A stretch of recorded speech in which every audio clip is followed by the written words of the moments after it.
வரும்போது உங்களுக்கு வந்து அறிவுரை சொல்லணும் அப்படின்னா, நீங்கள் டெய்லி இப்போ வரும்போது பார்த்துருக்கீங்க, ஆகஸ்ட் 1 ஆகஸ்ட் 7 வரைக்கும் வேர்ல்டு பிரெஸ்ட் ஃபீடிங் டே, அதாவது உலகம் முழுவதும் தாய்ப்பால் வாரம் அப்படின்னு சொல்லி கொண்டாடுறாங்க. தாய்ப்பாலோட மகத்துவம் நம்ம எல்லாருக்குமே தெரியும். அதுதான் குழந்தையோட முதல் உணவு, ஊட்டச்சத்தான உணவு அப்படின்னு சொல்லி எல்லாருக்குமே தெரியும். பட் இருந்தாலும் நம்ம அதை பற்றின விழிப்புணர்வை நிறையா இப்போ கொண்டு வர வேண்டியதை பண்ணணும். ஏன்னா எல்லா பாலூட்டிகளும் எல்லா மேமல்ஸும் குழந்தை பிறந்தவங்க ஒரு நாட்டுக்குட்டியாக இருக்கும், பூனைக்குட்டியாக எதுவாக இருந்தாலும் உடனே அம்மாட்ட தான் பார்க்கணும். அதுக்கு ஒன்றும் ஆல்டர்னேட்டாக மாற்று உணவோ எதுவோ அது எடுத்துக்கிறது கிடையாது. அப்படி இருக்கும்போது நம்மளும் அந்த இடத்தை சேர்ந்தவங்க தான் இல்லையா? மனிதர்களும் மேமல்ஸ் மாதிரி தான், பாலூட்டிகள் தான்.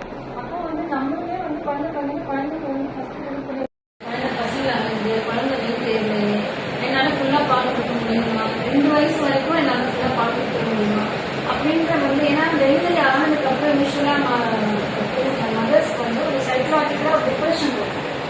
அது வந்து ஹார்மோன் எஃபெக்ட்ஸ்னால கொஞ்சம் சைக்கலாஜிக்கலாக ஒரு டிப்ரெஷன் இருக்கும். அது மேற்கொண்டு வந்து இப்போ குழந்தைக்கு பால் கொடுக்க முடியும்னா சுற்றி இருக்கவங்களும் என்ன பண்ணிடுவாங்க, பாலே வரலாம் சார், பால் பத்தலை, நீ சரியாக கொடுக்கல, சரியாக கொடுக்காதனால்தான் குழந்தை வந்து அழுகுது அப்படின்னு வந்து கூட இருக்கவங்க நிறைய டிஸ்கரேஜ் பண்ணுற மாதிரி பேசுறதுல இன்னும் கொஞ்சம் ஜாஸ்தி டிப்ரெஷன் ஆனால் இதெல்லாம் நெகட்டிவ் இம்பாக்ட் இருக்கு பால் சொல்றது. நீங்கள் வந்து குழந்தை பிறந்ததுக்கு அப்புறம் எவ்வளோக்கு எவ்வளோ சந்தோஷமா இருக்கீங்களோ, எவ்வளோ மன அமைதியோட இருக்கீங்களோ, எவ்வளோ பெயின் இல்லாமல் வலி இல்லாமல் இருக்கீங்களோ, ஹாப்பியாக இருக்கீங்களோ அவ்வளோ நல்லா பார்க்கணும். இது வந்து சயின்டிஃபிக்காக உள்ளதுதான், இது சும்மாவும் நான் சொல்லலை சரியா? ஸோ நமக்கு வந்து ஃபஸ்ட்டு கான்ஃபிடன்ஸ் வேணும். நம்ம குழந்தைக்கு வந்து பால் கொடுக்கணும். 6 மாதம் வரைக்கும் கண்டிப்பாக தாய்ப்பால் தான் கொடுக்கணும். 2 வயசு வரைக்கும் நான் கொடுப்பேன் குழந்தை அப்படின்ற கான்ஃபிடன்ஸ் நமக்கு வேணும். கூட இருக்கவங்களும் அதை நிறைய என்கரேஜ் பண்ணணும். ஏன்னா நாங்கள் இங்கே இன்பேஷண்டாக இருக்கும்போது பார்க்குற மெயின் கம்ப்ளைண்ட்டே என்னன்னா, குழந்தை ரொம்ப நேரம் அழுது, பால் பத்தலை, இந்த குடிச்சதுக்கு அப்புறமும் திருப்பி அழுது, குழந்தை ஏன் குடிச்சதுக்கு அப்புறமும் திருப்பி அழுகுது, ஏன் வந்து நீங்கள் பால் பத்தலை நினைக்கிறீங்க, அது உங்களுக்கு நிறைய சந்தேகங்கள் இருக்கு. ஸோ இதை பற்றின விழிப்புணர்வுக்காக தான் நாங்கள் இந்த 1 வாரமாக அன்னைக்கு வர பேஷண்ட்ஸ் வந்து தாய்ப்பாலோட மகத்துவம் என்ன, எப்படி கொடுக்கணும், என்னென்ன டவுட்ஸ் எல்லாம் உங்களுக்கு கொடுக்கணும் அப்படின்றத பற்றி ஸ்டாஃப் நர்ஸ் நம்ம வார்டில் இருக்காங்க, வார்டில் இருக்கவங்க, வீட்டில் இருக்கவங்க அவங்க வச்சு நம்ம சொல்லிட்டு இருக்கோம். இன்னைக்கு தான் அதோட கடைசி வார இதோட வந்து கடைசி நாள். சிஸ்டர் மஞ்சுளா வார்டில் இருக்கவங்க இவங்க வந்து மெசேஜ் பற்றி அவங்களுக்கு சொல்லுவாங்க. குழந்தை காதில் வர பிரச்சனை, சீல் வடிகிறது, அது மாதிரி பிரச்சனைலாம் இருக்காது. அதுவே வந்து மதருக்கு வந்து என்ன பிரச்சனை எல்லாம் வந்து கியூர் ஆகும் அப்படின்னு பாத்தீங்கன்னா, டெலிவரி ஆகி நம்ம வந்து 1 மணி நேரத்துக்குள்ளாரே குழந்தைக்கு தாய்ப்பாலை கொடுத்துருவோம். எப்பவுமே இங்க நாங்க நார்மல் டெலிவரி ஆச்சுன்னா உடனே 1/2 மணி நேரத்திலேயே நம்ம தாய்ப்பாலை கொடுத்துருவோம். சிசேரியா இருந்தா 1 ஹவர் ஃபுல்லா பேபிக்கு வந்து நம்ம தாய்ப்பால் கொடுத்துடணும். அந்த 1 ஹவர் கொடுக்குற தாய்ப்பால் வந்து மிகவும் ஒரு கோல்டன் பீரியட் மாதிரி. அந்த டைம் நம்ம கொடுக்குற தாய்ப்பால் வந்து குழந்தைக்கு ரொம்ப சத்தா இருக்கும். மதருக்கு வந்து அந்த டைம் நம்ம கொடுக்கறதுனால நம்ம நார்மலா வந்து ப்ளீடிங் வந்து அரெஸ்ட் பண்ணலாம். டெலிவரிக்கு அப்புறம் வர ப்ளீடிங்ஸ் வந்து அந்த ப்ராப்ளத்தை வந்து கண்ட்ரோல் பண்ணலாம். பிரஸ்ட் கேன்சர் வராம தவிர்க்கலாம். யூட்ரஸ்ல வந்து ஏதாவது கர்ப்பப்பையில புற்றுநோயோ இல்ல சினைப்பையில வர புற்றுநோய் வராம நம்ம தடுக்கலாம். சில பேர் வந்து அளவு குறைஞ்சிரும். அது இப்போ மோஸ்ட்லி யாரும் நினைக்கிறது இல்லை. ஏன்னா எல்லாருமே வந்து இப்ப பேபிஸ்களுக்கு பால் கொடுக்கணும் அப்படின்ற ஒரு டார்கெட் வந்துட்டாங்க. முன்னாடிலாம் வந்து நம்ம பால் கொடுக்கறதுனால குழந்தைக்கு வந்து அளவு குறைஞ்சிரும் அப்படிலாம் நினைக்கிறாங்க. இப்ப அது மாதிரி யாரும் நினைக்கிறது கிடையாது. ஏன்னா எல்லாமே ஓரளவு எஜுகேட்டடா தான் இருக்காங்க பிரஸ்ட் ஃபீடிங்கை பத்தி. அதனால அந்த பிரச்சனை வரதில்லை. நீங்க வந்து குழந்தைக்கு பால் கொடுக்கறதுனால உங்களுக்கு வந்து வெயிட், நார்மல் வெயிட் வந்து நீங்க மெயின்டைன் பண்ணிக்கலாம். சரிங்களா?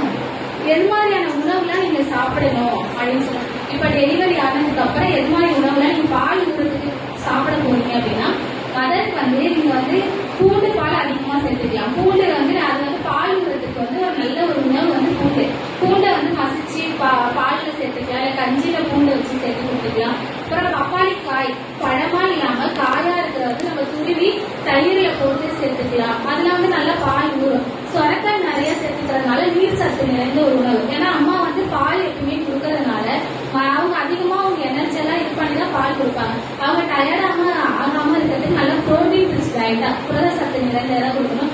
நான்வெஜ் ரொட்டீனா சில பேர் வந்து டெலிவரிக்கு அப்புறம் பத்திய உணவுலாம் இருக்கணும்னு சொல்லுவாங்க.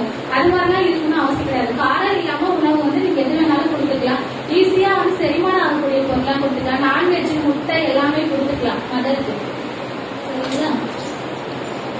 பொசிஷன்ஸ், எது மாதிரியான பொசிஷன்ஸ்லாம் நீங்க பேபிக்கு வந்து பால் கொடுக்கணும் அப்படின்னா, படுத்துக்கிட்டு கொடுத்துக்கலாம். படுத்துக்கிட்டு 92வது வருஷத்துலதான் நம்ம வந்து இந்த உலக தாய்ப்பால் வாரத்தை நம்ம கொண்டாடணும்னு சொல்லி சட்டத்தை கொண்டு வந்தாங்க.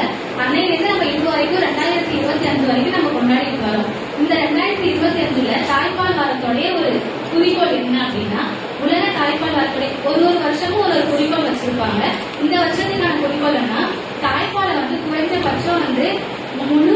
பிரத்யேக தாய்ப்பால்னு சொல்லுவாங்க. முதல் 6 மாதத்துக்கு வெறும் தாய்ப்பால் மட்டும்தான் குழந்தைக்கு தரணும். அந்த சதவீதத்தை வந்து முடிஞ்ச அளவுக்கு 50% நம்ம வந்து கொண்டுட்டு வரணும். 6 மாசத்துக்கு தாய்ப்பால் மட்டும்தான் கொடுக்கணும். வேற தண்ணியோ தேனோ கிரேப் பாட்டிலோ எதுவுமே கொடுக்கக்கூடாது. அதுக்கான ஒரு அவேர்னஸ் தான் இந்த வருஷத்துக்கான ஒரு குறிக்கோளா இருக்கு. ஃபர்ஸ்ட் தாய்ப்பால். குழந்தை பிறந்த உடனே நம்ம முதல்ல கொடுக்கறது தாய்ப்பால். தாய்ப்பால் தான் வந்து குழந்தைக்கு வந்து ஒரு முதல் உணவாகவும் முழுமையான ஒரு உணவாகவும் இருக்குது. அது ஒரு சில பேருக்கு பிறந்த உடனே அந்த நிப்பிள் வந்து ஒரு கொலஸ்ட்ரால் சொல்லுவோம், ஒரு டிராப் தான் வரும். அது குழந்தைக்கு எப்படி போதுமானதா இருக்கும் அப்படின்னு வந்து நிறைய பேருக்கு வந்து ஒரு டவுட் இருக்கலாம். குழந்தைக்கு வந்து அது ஒரு டிராப்ன்றது அது நமக்கு பார்க்கதான் ஒரு சொட்டு மாதிரி தெரியும். ஆனா அதுலதான் வந்து நிறைய ஊட்டச்சத்து நிறைந்த வந்து ஒரு உணவா இருக்குது. அது பார்க்க கொஞ்சம் அடர்த்தியாகவும் இருக்கனால அதுவே குழந்தைக்கு வந்து போதுமானதா இருக்கும். எப்பயுமே அது நமக்கு வந்து போதாத அளவுக்கு தெரியும். நமக்கு கண்ணுக்கு தெரியாத அளவுக்கு தாய்ப்பால் வரணும் அப்படின்னா ஒரு 3 to 5 நாளாவது நமக்கு ஆகும். அந்த சொட்டு சொட்டா வர பாலே வந்து குழந்தைக்கு போதுமானதுதான் இருக்கும். குழந்தைக்கு வயிறுக்கு நிறைஞ்சதாகவும் இருக்கும். அதுலதான் நோய் எதிர்ப்பு சக்தி அதிகமா இருக்கும். தாய்ப்பால் கொடுக்கறதுனால வர பயன்கள் என்ன? மதருக்கு என்ன பயன்கள் இருக்கு, பேபிஸ்களுக்கு என்ன பயன் இருக்கு? இப்ப நம்ம தாய்ப்பால் கொடுக்கறதுனால குழந்தைக்கு என்னென்ன பயன்லாம் இருக்கும் அப்படின்னா, குழந்தை வந்து வெயிட் நல்லா போடுவாங்க, எடை வந்து அதிகமாகும். அம்மாவுக்கும் குழந்தைக்கும் உள்ள ஒரு பாண்டிங் வந்து நல்லா இருக்கும். ஏன்னா குழந்தை வந்து அம்மா எப்பவுமே நம்ம மார்போட அணைச்சி பால் கொடுக்கும்போது அம்மாவுக்கும் பேபிக்கும் உள்ள ஒரு சப்போர்ட் வந்து அதிகமா இருக்கும். குழந்தை எப்பயுமே நம்ம வார்த்தா தான் வச்சுக்கணும். வெதை வச்சிருக்கும் போது நம்ம அட்டனர் கையில தூக்கி வச்சுக்கிறதுனால குழந்தை எப்பவுமே அழுதுகிட்டே தான் இருப்பாங்க. நீங்க அம்மா பக்கத்திலேயே போட்டு பால் கொடுக்கும் போது குழந்தை வந்து அம்மாவுடைய கதைக்காலத்துல பாலும் நல்லா குடிப்பாங்க, எடையும் நல்லா போடும். பேபிக்கு நோய் எதிர்ப்பு சக்தி வந்து கொஞ்சம் அதிகமாவே இருக்கும். தாய்ப்பால் குடிக்கிற குழந்தைங்களுக்கு மற்ற கொட்டிப்பால் குடிக்கிற குழந்தைங்களை விட தாய்ப்பால் குடிக்கிற குழந்தைக்கு நோய் எதிர்ப்பு சக்தி அதிகமா இருக்கும். குழந்தைக்கு வந்து வாந்தி வர்றது அந்த ப்ராப்ளம் இருக்காது, டயரியா போற பிரச்சனை இருக்காது. தாய்ப்பால் குடிக்கிற குழந்தைக்கு வந்து நம்ம சொல்லுவோம் இந்த ரெஸ்பிரேட்டரி ட்ராக்ட் இன்ஃபெக்ஷன் சொல்லுவோம் இல்லையா, சுவாச குழாய் நோய் வந்து நமக்கு வந்து கம்மியா இருக்கும். நம்ம குழந்தை பிறந்தவொடனே தாய்ப்பால் சீப்பால்னு சொல்லையா, அதை கண்டிப்பா கொடுத்தே ஆகணும் பேபிக்கு. எப்ப கொடுக்கலாம்னா தொப்புள் கொடி நறுக்கினோடனே பேபி கண்டிப்பா தாய்ப்பால் கொடுக்கலாம். நம்ம சீம்பால் கொடுக்கும்போது நம்மள்கிட்ட இருக்க அந்த கால்சியம் அயன் எல்லாமே பேபிக்கு போய் சேரும். அது வந்து பேபியோட எடையும் மூளை வளர்ச்சி எல்லாத்தையும் அதிகரிக்கும். நம்மளுக்கு வந்து குதிரைப்போக்கு கண்ட்ரோல்ல இருக்கும். வெயிட் வந்து கரெக்டா இருக்கும் நம்மளுக்கு. சரிங்களா? கரெக்டா அந்த பொசிஷன் வச்சு பேபியை கொடுக்கணும் ஃபீடிங் கொடுக்குறப்ப.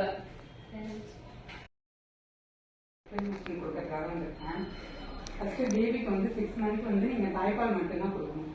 அதுக்கப்புறம் வந்து தான் அந்த காய்கறி வேக வச்சு சேர்த்து கொடுப்பாங்க. அதுக்கப்புறம் ஒன்றுனா அதுக்கப்புறம் தான் நீங்க சேர்க்கணும். அது மாதிரி 2 years வரைக்கும் பேபி தாய்ப்பால் மட்டும்தான் கொடுக்கணும் நீங்க. அப்புறம் பிரஸ்ட் ஃபீடிங் பண்ணும்போது நீங்க ஒரு பிரஸ்ட் எடுத்துக்கிட்டீங்கன்னா 20 minutes வந்து பிரஸ்ட் ஃபீடிங் ஒரு சைடு கொடுக்குறீங்கன்னா அது ஃபுல்லா கொடுத்து தான் முடிக்கணும். ஃபர்ஸ்ட் நீங்க ஒரு 10 minutes கொடுத்துட்டு திருப்பி இந்த பக்கம் நீங்க மாற்றி கொடுக்குறீங்கன்னா அது உள்ள ஃபர்ஸ்ட் ஒரு லிக்விட் மாதிரி வரும். அது மட்டும்தான் பேபிக்கு போகும். ஃபுல்லா உள்ள சர்க்கு எல்லாமே போகாது. ஃபர்ஸ்ட் ஃபுல்லா 20 minutes கொடுக்குறீங்கன்னா அது உள்ள எல்லாமே போகும். அது மாதிரி நீங்க கொடுக்கறதுக்கு முன்னாடி எல்லாமே தொடச்சிட்டு பிரஸ்ட்டை கிளீன் பண்ணிட்டு அதுக்கப்புறமா தான் கொடுக்கணும். அது மாதிரி நீங்க கொடுத்து முடிச்சதுக்கு அப்புறமும் தொடச்சிடணும். ஒவ்வொரு டைம் நீங்க கொடுக்கும்போது ஒரு சைடு 20 minutes, அதுக்கப்புறம் இன்னொரு டைம் கொடுக்கும்போது இன்னொரு சைடு 20 minutes கொடுக்கணும். ஃபர்ஸ்ட் பேபிக்கு அதான் கொடுக்கணும். பிறந்தனே வந்து அதான் கொடுக்க சொல்லுவாங்க. நீங்க எவ்ரி 2 hours வந்து ஃபீடிங் கொடுக்கணும். ஒரு சைடு இந்த சைடு 1/2 hour கொடுத்தீங்கன்னா அடுத்த 2 hours கழிச்சு இந்த சைடு எப்பப்பெல்லாம் பேபி ட்ரை பண்றாங்களோ அப்புறம் எப்பப்பெல்லாம் யூரின் மோஷன் பண்ணணும் அப்புறம் ஃபீடிங் கொடுக்கணும். இந்த சைடு நீங்க கொடுக்கறப்ப வந்து நல்லா கிளீன் பண்ணிட்டு எப்போ ஃபீடிங் கொடுக்கணும் கிளீன் பண்ணிட்டு தான் கொடுக்கணும். பேபி தாய்ப்பால் கொடுக்கறப்ப மேலே தோல்ல போட்டு தட்டணும். இப்போ பாட்டில் ஃபீடிங்லாம் கொடுத்தீங்கன்னா உங்கள்கிட்ட சட் பண்ண மாட்டாங்க. இப்போ வந்து உங்கள்கிட்ட தான் ஃபர்ஸ்ட் சட் பண்ணணும். பாட்டில் ஃபீடிங் கொடுத்தீங்கன்னா அதெல்லாம் சட் பண்ண அடிப்பாங்க. நீங்க உங்கள்கிட்ட தான் ஃபர்ஸ்ட் சட் பண்ண வரணும். அதுக்கப்புறம் நீங்க 6 months வரைக்கும் வந்து தாய்ப்பால் மட்டும்தான் கொடுக்கணும், வேற எதுவும் கொடுக்கக்கூடாது.